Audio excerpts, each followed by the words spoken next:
কোথাও এমন কোন সড়ক মহাসড়ক বাকি নাই যেখানে 1 ঘন্টা রাস্তা যেতে 10 ঘন্টা সময় লাগে। সিলেট থেকে ঢাকায় আসতে নাকি এখন প্রায় 24 ঘন্টার মতো সময় লাগে। বিমানের টিকিটের দাম 2 গুণ 3 গুণ বেড়ে গেছে সিলেট ঢাকা। কেন হয়েছে, কিভাবে হয়েছে আপনারা নিশ্চয়ই অনুমান করতে পারেন। যাই হোক, সেই চ্যালেঞ্জগুলো আমাদেরকে মোকাবেলা করতে হবে। উন্নয়নের চ্যালেঞ্জ এবং সুশাসন দেওয়ার চ্যালেঞ্জ, আইনের শাসন প্রতিষ্ঠার চ্যালেঞ্জ এবং গণতান্ত্রিক সংস্কারের মধ্য দিয়ে গণতান্ত্রিক প্রতিষ্ঠা এবং সাংবিধানিক প্রতিষ্ঠান বিনির্মাণের চ্যালেঞ্জ এবং আগামী দিনের সংসদকে যাতে একটা জনগণের প্রকৃত গণতান্ত্রিক সংসদ হিসাবে প্রতিষ্ঠা করা যায় তার চ্যালেঞ্জ। এগুলো সবকিছুই আমাদেরকে একই সময়ে মোকাবেলা করতে হবে। আমাদের বর্তমানে অপতথ্য ছড়ানোর একটা অপব্যাখ্যা ছড়ানোর একটা বিশাল আমি টেন্ডেন্সি দেখি অনেকের মধ্যে। আজকে একটা দলের পক্ষ থেকে সংবাদ সম্মেলনের এক পর্যায়ে আমাকে কোনো একটা বিষয়ে জাতির কাছে ক্ষমা চাওয়ার জন্য আহ্বান জানানো হয়েছে। আমি এখানে এই সুযোগটা নিয়ে একটু বলে দেই, যারা গণ অভ্যুত্থানের শক্তি হিসেবে নিজেদেরকে পরিচয় দিয়ে থাকেন এবং তারা একটা রাজনৈতিক দল করেছেন, হয়তো বিভিন্ন কারণে এখনো অভিজ্ঞতা সঞ্চয় করার সুযোগ হয়নি বলে বিভিন্ন রকমের কথা বলে থাকেন। আমি তাদেরকে উৎসাহিত করি যে রাজনীতিতে আরো বেশি অভিজ্ঞতা অর্জনের জন্য, শিক্ষা নেয়ার জন্য। কারণ আমরা মনে করি আমাদের এই প্রজন্মকে আমরা এগিয়ে দিতে হবে ভবিষ্যৎ রাষ্ট্র বিনির্মাণের জন্য। তারাই আগামী দিনের ভবিষ্যৎ, তারাই আগামী দিনের রাজনৈতিক নেতৃত্ব নেবে। অনেক বেশি আশা করি তাদেরকে নিয়ে। আমার একটা বক্তব্যকে অপব্যাখ্যা করে তারপরে বলা হলো আমি নাকি জুলাই যোদ্ধাদেরকে আওয়ামী লীগের দূষর হিসাবে অভিহিত করেছি গতকালকে সংগঠিত জাতীয় সংসদে বিশৃঙ্খলা যেগুলো হয়েছে সেটার সাথে জড়িয়ে। আমি বুঝলাম না জুলাই যোদ্ধারা কেন নিজেরা সেই বিশৃঙ্খলার দায় দায়িত্ব নিজের কাঁধে নিতে চাচ্ছে। আমি স্পষ্টতই বলেছি সকালের আমার একটা অনুষ্ঠানে শহীদ রাষ্ট্রপতি জিয়াউর রহমানের মাজারে ফুল দিতে গেলে বলেছে আমি বিশ্বাস করি জুলাই গণ অভ্যুত্থানের সাথে সংশ্লিষ্ট জড়িত কোন সংগঠন এবং কোন ব্যক্তি এরকম বিশৃঙ্খলার সাথে জড়িত ছিল না, থাকতে পারে না। এবং যারা জুলাই যোদ্ধাদের নামে একটা সংগঠন করেছে তারা আমার সাথে যোগাযোগ করেছিল তাদের একটা যৌক্তিক দাবি নিয়ে, যে অঙ্গীকারনামার 5 নম্বর দফায় যে জুলাই অভ্যুত্থানের সময় সংগঠিত সকল হত্যাকাণ্ডের বিচার নিশ্চিত করা হবে। তারা ভয় পেয়ে গিয়েছিলেন, কারণ তারা মনে করেছিলেন অভ্যুত্থানের যে জনগণের উপরে, ছাত্র জনতার উপরে যে হানাদার বাহিনীর মতো ঝাঁপিয়ে পড়েছিল আওয়ামী ফ্যাসিস্ট বাহিনী এবং আইন শৃঙ্খলা বাহিনীর কতিপয় সদস্য, তারা গণহত্যা চালিয়েছে, ছাত্র জনতা কাতারে কাতারে শহীদ হয়েছে। কিন্তু সেই গণ অভ্যুত্থান চলাকালে সেই ফ্যাসিস্ট শক্তি বা তাদের দোসরদের কয়েকজন তো জনগণের হাতে প্রাণ হারিয়েছে, এটাও সত্য। তারা মনে করেছে সেইখানে তাদেরকে কোনো অভিযুক্ত করা হবে কিনা।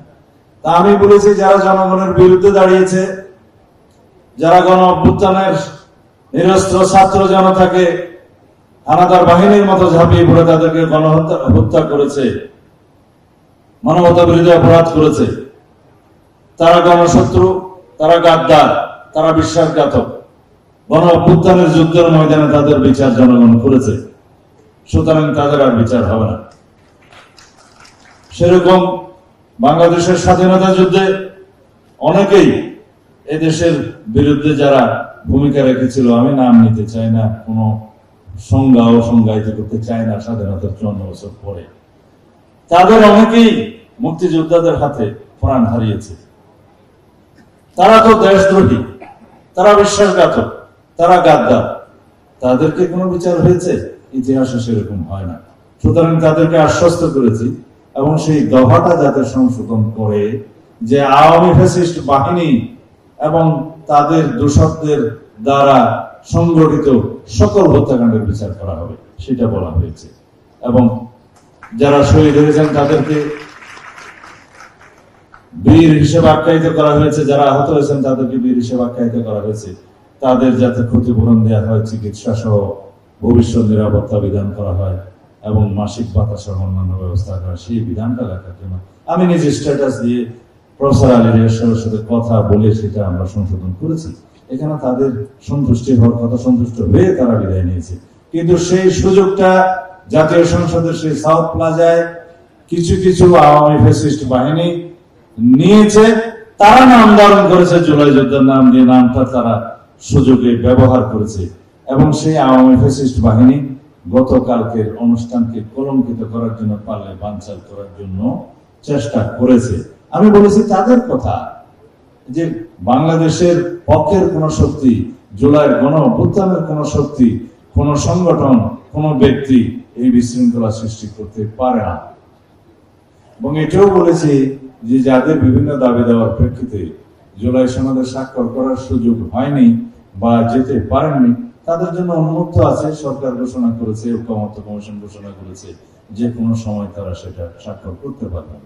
হয়তো তাদের সেই দাবি দেওয়াগুলো কালকের মধ্যে নিষ্পত্তি করা সম্ভব হয়নি, ভবিষ্যতে অবশ্যই হবে আশা করি। এই জুলাই সনদ বাস্তবায়ন প্রক্রিয়া নিয়ে আরো আলাপ করবেন বলে ঐক্যমত্য কমিশন এবং মাননীয় প্রধান উপদেষ্টা বলেছেন।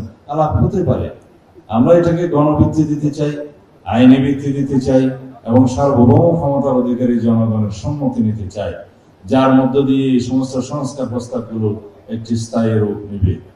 সেটার প্রক্রিয়াতে আমরা আছি, কিন্তু বিভিন্নভাবে এনিয়ে বিনিয়ে আজকে যারা রাষ্ট্র ক্ষমতা পরোক্ষভাবে ভোগ করছেন, তারা চায় না খুব শীঘ্র নির্বাচন হোক।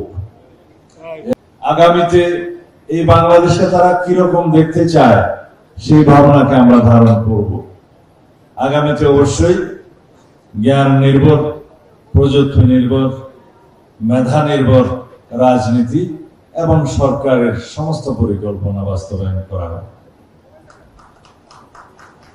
আগের মতো শহীদ রাষ্ট্রপতি জিয়াউর রহমান বলেছিলেন যে I will make politics difficult for the politicians।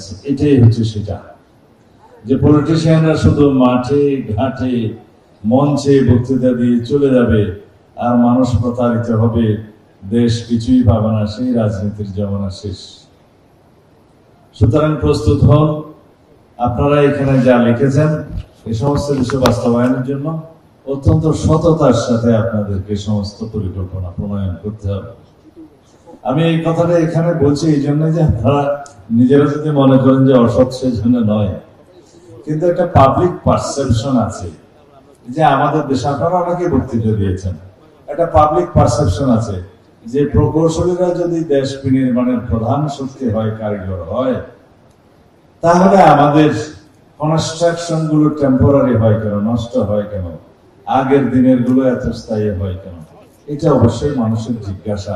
এই পারসেপশনটাকে আপনাদের পাল্টাতে হবে। এই পারসেপশনটাকে পাল্টাতে পারলে আমরা অনেক দূরে এগিয়ে যাব।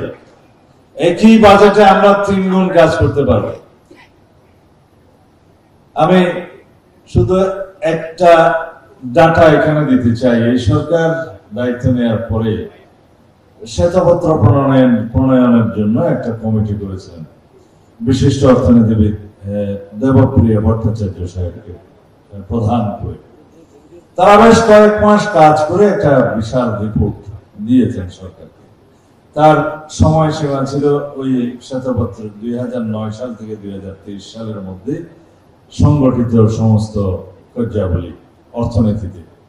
তার শুধু 3টা বিষয় আমি এখানে উল্লেখ করবো, আপনারা সবাই সেই রিপোর্টটা পড়া উচিত, খুব বেশি বড় না, অ্যাটলিস্ট এক্সিকিউটিভ সামারিটা আপনারা দেখে নেবেন, ওয়েবসাইটে পাওয়া যায়।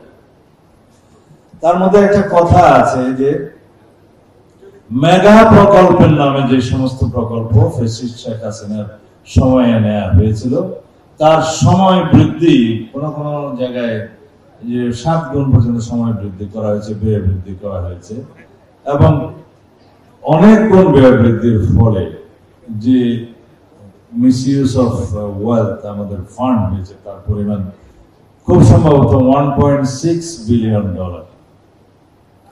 এবং এক জায়গায় তিনি লিখেছেন যে রাজনৈতিক বিবেচনা যে সমস্ত লোন ঋণ দেওয়া হয়েছে বিভিন্ন ব্যাংকিং এবং নন ব্যাংকিং সেক্টর থেকে, সেই পরিমাণ অ্যাসেট যেটা নন পারফর্মিং অ্যাসেট হিসাবে পরে ডিক্লেয়ার হয়েছে, সেটা বর্তমানে মনে হয় 5 লক্ষ কোটি টাকার বেশি বাংলাদেশের ব্যাংকিং সেক্টরে। ওসব স্বীকার করে না, একটু কম করে বলে। সেই যেটা research and development and manufacturing এর শুরুটা করা গেলে সারা পৃথিবীর যে size of the trade and market সেটার তার একটা মিনিমাম 5% স্লাইস যদি বাংলাদেশে আনা যায়, তাহলে আমাদের ইকোনমির জন্য আর অন্যান্য ইন্ডাস্ট্রির দিকে তাকাতে হবে না। এগুলো সবই করতে পারবেন আপনারা। আমাদেরকে স্বপ্ন দেখতে হবে, তবে ওরকম স্বপ্ন না যে স্বপ্নটা মানুষকে দূষিত করে। আমরা স্বপ্ন দেখব বাস্তবায়নের জন্য এবং পরিকল্পনা প্রণয়ন করব বাস্তবায়নের জন্য। শহীদ রাষ্ট্রপতি জিয়াউর রহমানের কাছে আমরা সেটাই শিখেছি যে আমরা উৎপাদনমুখী শিক্ষা ব্যবস্থা এবং উৎপাদনমুখী রাজনীতি করব। তখন আমরা স্টুডেন্ট লাইফে ওনার যখন সাহচর্য ছিলাম, তখন আমরা বুঝতে পারতাম না যে উৎপাদনমুখী রাজনীতি বলতে কি বোঝায়। উৎপাদনমুখী শিক্ষা ব্যবস্থা না হয় বুঝলাম, যে সমস্ত শিক্ষা ব্যবস্থার মধ্য দিয়ে আমরা উৎপাদনমুখী শিক্ষা ব্যবস্থা যা বুঝি সেটার মধ্যে দিয়ে আমরা যাব এবং কর্মসংস্থান হবে, প্রোডাকশন হবে, বিভিন্ন সেক্টরে আমরা উৎপাদনমুখী হব, সেটা বুঝতাম। কিন্তু রাজনীতি যে উৎপাদনমুখী সেটা আমরা তখন বুঝতাম না। এখন বুঝি যে সমস্ত কিছুর চালিকা শক্তি কিন্তু রাজনীতি। সেই রাজনীতির মধ্যে যদি প্রোডাক্টিভিটি না থাকে, কর্মসংস্থান, এগ্রিকালচারাল প্রোডাক্ট এটা প্রিজার্ভেশনের জন্য পদ্ধতি, তথ্য প্রযুক্তি, আর্টিফিশিয়াল ইন্টেলিজেন্স, গ্লো ইকোনমি, প্রকৌশল বিভাগ ও সংস্থা ব্যবস্থা, যা কিছু এখানে অ্যাড্রেস করা হয়েছে,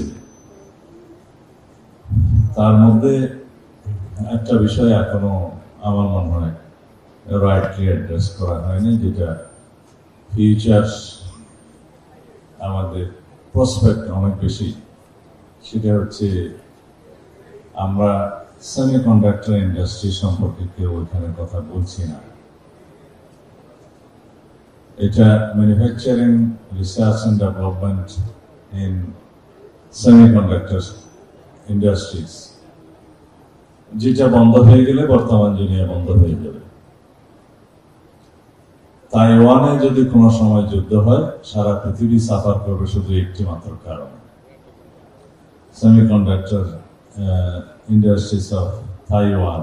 আমি শর্ট নামটা জানি না, এটা কয়েকটা সংক্ষিপ্ত নাম আছে, টিএসএমসি। শুধু এর কার্যক্রমটা বন্ধ হয়ে গেলে মোটামুটি 2/3 অফ দি ওয়ার্ল্ড ইকোনমি বন্ধ হয়ে যাওয়ার সম্ভাবনা আছে।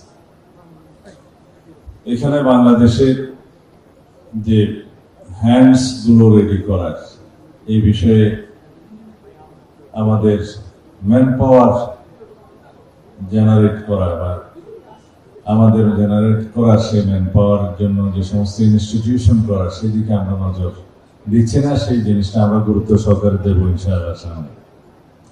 ইনোভেটিভ আইডিয়াস না থাকে, জ্ঞান এবং প্রযুক্তি নির্ভর যদি নেতৃত্ব না থাকে, তাহলে সেই রাজনীতিকে উৎপাদনমুখী রাজনীতি বলা যাবে না। এই উৎপাদনমুখী রাজনীতির নেতৃত্ব দেওয়ার জন্য আপনাদের মতো ব্রিলিয়েন্ট ইঞ্জিনিয়ারদের দরকার।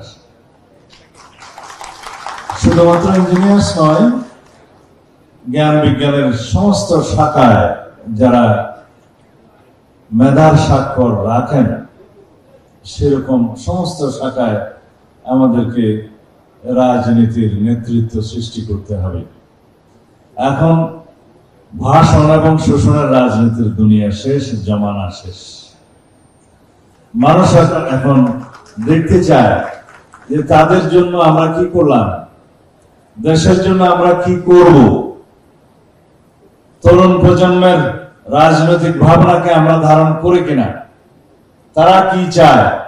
এই সমাজকে এগিয়ে নিতে গেলে বাংলাদেশের সেই তরুণ সমাজের চিন্তাকে আমরা ধারণ করতে হবে।